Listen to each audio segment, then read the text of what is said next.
Bushcraft Basics 2036 asked the question, which is interesting. Do the gauntlet portions of the mittens need to be insulated, or do they just need to act as a shell? So, that's a good question, Bushcraft Basics 2036. By the way, leave questions in the comments below and I'll do my best to answer them to help you and everyone else out. My Alti-Mitts, which are designed for 8,000 meter climbing, have no insulation in them. And let me turn the light here. Hopefully it didn't fall over there. You can see it is just a 2-layer shell, no big deal.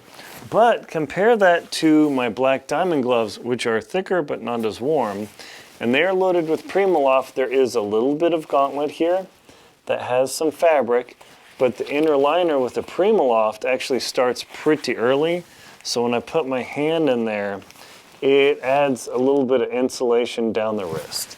If there was a way to get insulation into the gauntlet portion of my outdoor research Alti-Mitts, I would do it. Absolutely. I've been cold where even these guys in Greenland at the South Pole was okay, but in Greenland with 50-knot winds raging, or my fingers are getting numb against my ski poles, any amount of insulation would have been great. Even with pogies over and liner gloves on my hands, that was a pain in the backside.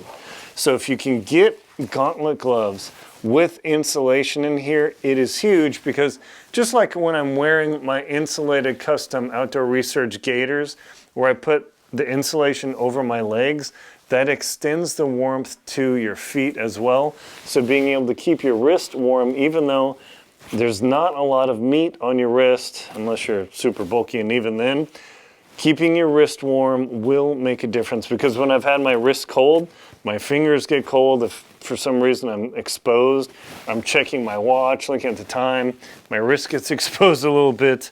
Yeah, it's surprising. So if you can somehow get some insulation into the gauntlet, it is very good. Just do be aware, of course, they're designed to be floppy, to go over your jacket, to seal up, and then you're ready to go. But a little bit of insulation on the gauntlet would be a super sweet thing. That would make the gloves even warmer. Thank you very much for the question. Leave comments below in the questions in the comments below. Thank you very much for watching.